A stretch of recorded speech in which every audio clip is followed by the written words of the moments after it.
Computer. Hello. In celebration of the 50th anniversary of Sydney Bank's Enlightenment experience, individuals who have been impacted by the three principles understanding are sharing their insights and stories of transformation. Roan Theron is a principles-based coach and registered practitioner.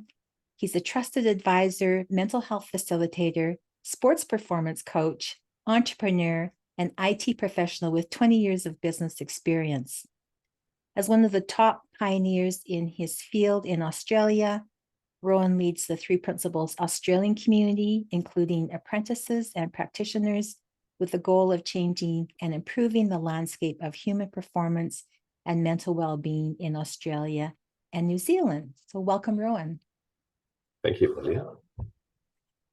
So could you briefly share what your life looked like before you had your first insight into the three principles? Definitely. Well, for me, it started one day. I started getting these intrusive thinking. These thoughts started creating an experience for me that was horrendous, like really frightening to the point where I almost had panic attacks. Mm. And more, this sort of intrusive thinking started sort of impacting me, and then sort of having a change in my life. I started having this thinking, and I started having a funny experience with that. Up to the point where, as I said, I had panic attacks, but I thought I was going crazy. Right? So first thing I did is I reached out to sort of books online, tried to see what's happening, tried to see what's sort of going on. Because I was perfectly fine in my view. And suddenly I started having these sort of really violent type of thoughts that I could see in my mind's eye, how I sort of leap across the table and do something against someone else. And that's not my nature. Right? I'm a peaceful, a loving gent, and it was just really weird.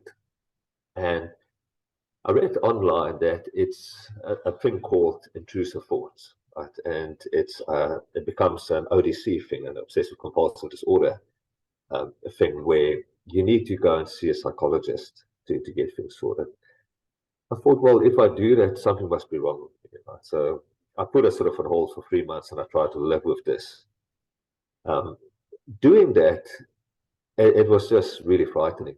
Right? It felt like the more I was pushing against these thoughts, the more I sort of started to have these thoughts, and things started getting out of control. I didn't share it at that stage, but really frightening. And I thought, well, maybe I should reach out to a hypnotherapist as sort of that first step in that direction to get some level of help. I might not be stigmatized as something wrong with me, but let's go see. So I reached out and I started seeing this individual, and probably about a third or a fourth session, the lady was talking and she said, see your thoughts as almost a box that drops onto a conveyor belt, that goes on a conveyor belt and then sort of drops away again, and the next box drops. So that sort of made me think about thoughts in a different way. Right? It's something that's not me. It's something that sort of is coming into me and then sort of move through me and then drop away. So I started becoming really curious about thoughts. And I stumbled across a website about mindfulness, in fact, Open Ground, which is a large mindfulness organization within Australia. And I thought mindfulness is this, right? This is the answer. That's the silver bullet. So I started doing mindfulness. I went through the 8-week course. And again, it sort of gave me a different perception, a different understanding of thinking, thoughts, experience, and so forth. But what I felt is if I'm not sitting down, practicing on a day-by-day basis, the 20-odd minutes that I sort of had as the recipe to maintain the practice, the thoughts will come in again, right? And it started to become really, I need to practice in order to control the thoughts. So it became a really labor-intensive thing for me, where I had to do my mindfulness to feel better in order to cope in life. I kept searching, kept reading. I looked at the Sedona method. I looked at EFT tapping as a potential thing, and I tried everything, right? And everything seems to have alleviated that feeling a little bit better. And one day I came across a website of a guy called Michael Neal. right? And I started reading a bit more about Michael and the work he's doing. And somewhere with the purchase of, I think, something else, you got a free ebook called The Inside Out Revolution. I think one of his first books in the Three Principles field that he wrote. I read the book and I just couldn't pinpoint. There was something in there that made me think differently about what is happening and made me want to know more. Right? And I think, like a lot of us in this field, when we start seeing something, we start hearing truth, we want to go all in, boots and all.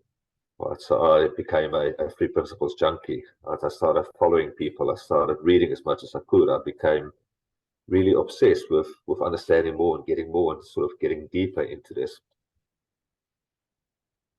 So I moved effectively from someone that really struggled initially with intrusive thinking I'm going crazy, through a journey all the way through to a point where I read a book that sort of opened up and slowly but surely started cracking me open from a realization perspective that we experience our thinking, right? We not just experience our thinking, but who we really are. We've got so much going for us, right? And that I really never was actually broken, and that there was never really anything wrong with me, right? I was experiencing thought in a moment. So that was probably the first key insight. Being a martial artist, I've also competed. It's probably around 2016. I've had a competition, the Victoria State Champs in Australia. And I've had all of these rituals leading up to a competition day where I need to eat certain things because that's going to help me. I need to make sure that I'm in the right mental state. I need to listen to certain music, meditate, get my mind in the right space.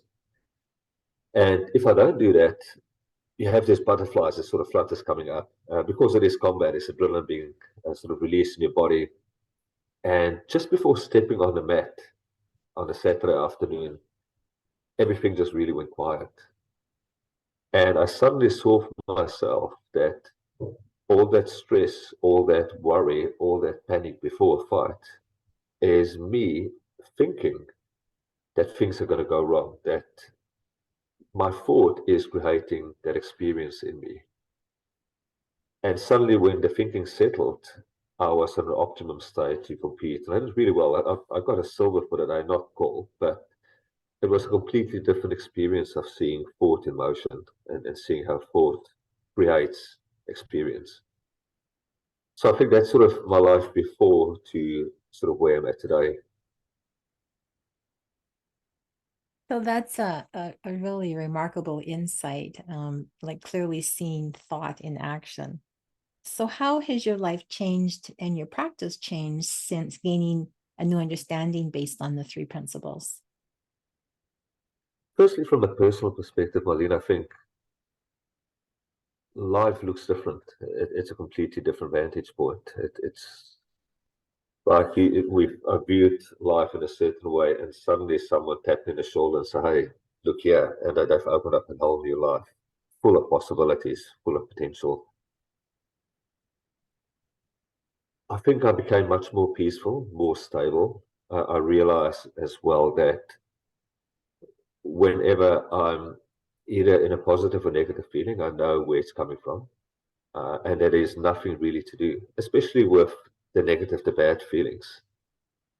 I think it is like Velcro, it sort of sticks to us, and we always want to fix it or change it or think something is wrong. I need to go fix whatever is out there to be fixed. But since these insights, I've realized that given that it's thought, there's nothing to do. It's about sitting and waiting for that thought to move on, given that it's transient, and a new thought to come in, which will bring a whole new experience. So I've quieted down much more. I'm no longer trying to change things on the outside when I feel a certain way. I also realized that because we are spiritual beings, having this sort of human experience, we have a lot of capacity in us for resilience, for hope, for love, right? We built with this. It's our default setting. So I stopped chasing things like happiness and ways to means to an end, to feel better, to feel different. So I became much more tuned to being led by spirit because I know it is in us. So where I previously had goals to achieve within a certain period of time, I still have that, but I'm no longer keeping myself accountable to the point where I make myself feel bad because I haven't achieved that. It has got a different feel to it. I'm still pointing myself in a direction, but I'm being led on a day-by-day basis and see what shows up. So I think much more quieter, peaceful, and a much more enjoyable, beautiful life than before that. And then again, when it comes to competitions, different feeling as well. No longer stressed out and freaking out before that. I know it's just another thought will come in and I'll have that experience.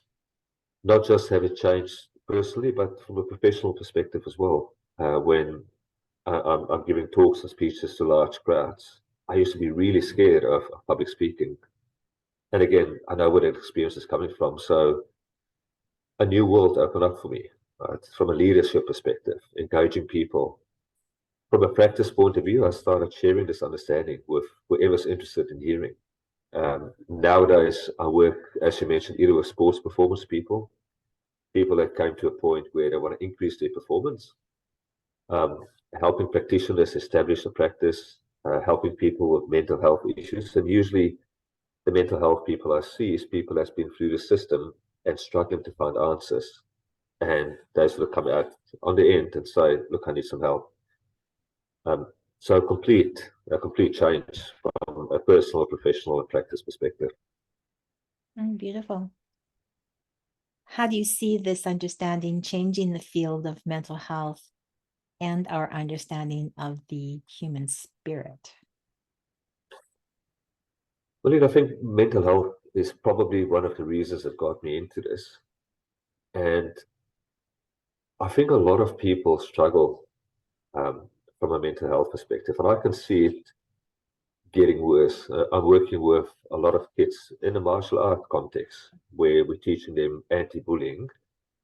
And a lot of kids has been bullied at a young age. And what I found is without a good understanding that what I perceive as damage being done to me turns into mental health issues.